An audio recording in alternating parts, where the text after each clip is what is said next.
But one other thing you can do when you have the transcript is you can have it do a lot of the heavy lifting for you in generating chapters. So if we go to the video settings right here, then you'll notice that there is this chapter area. And if you're somewhat new to Microsoft Stream on SharePoint, this was a new feature right at the launch of the new Stream on SharePoint, was that we had a proper chapter section. So it was a feature that you turn on, and then it's sort of like YouTube where it actually like sections the timeline into chapters for you, where back in the day with Stream Classic, what we had to do is we had to basically create the chapters by putting them in the description with timestamps. And then those timestamps, it would understand to go to that point in time.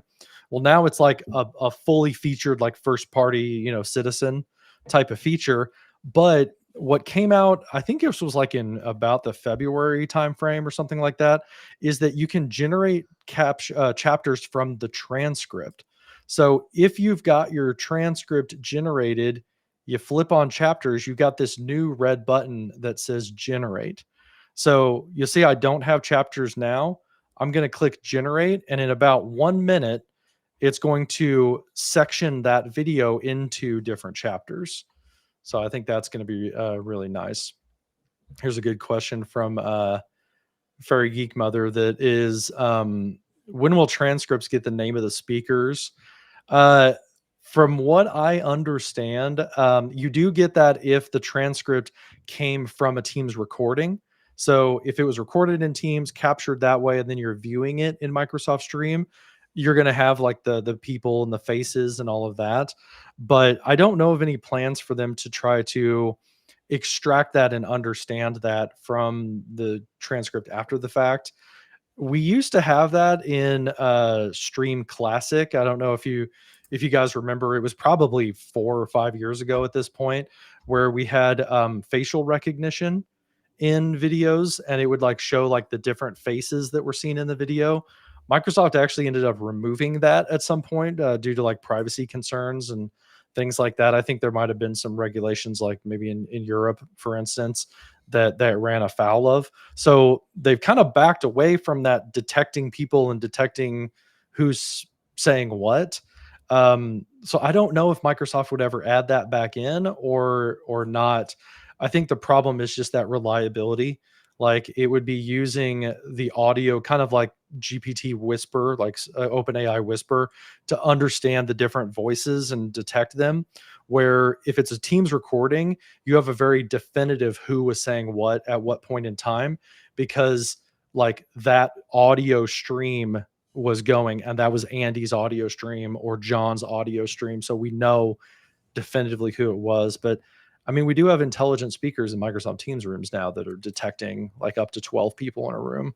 So I don't know. Have you heard anything like that, Andy, about like detecting voices? I have not. I was actually just checking the roadmap for some of that as you were going through that. Um, Okay. I know a couple things to point out around the transcripts, though, that are going to Hmm. be helpful.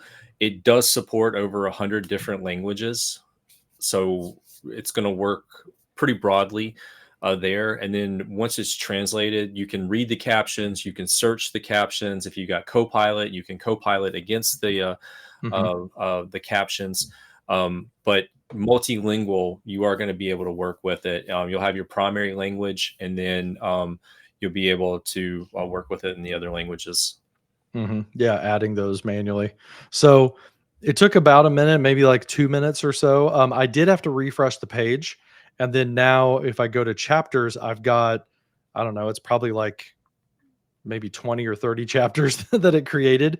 But what's cool is it's got this little icon, this little light bulb that says, hey, we base these chapters on video data. So, like, this is AI generated, machine learning, whatever you want to say.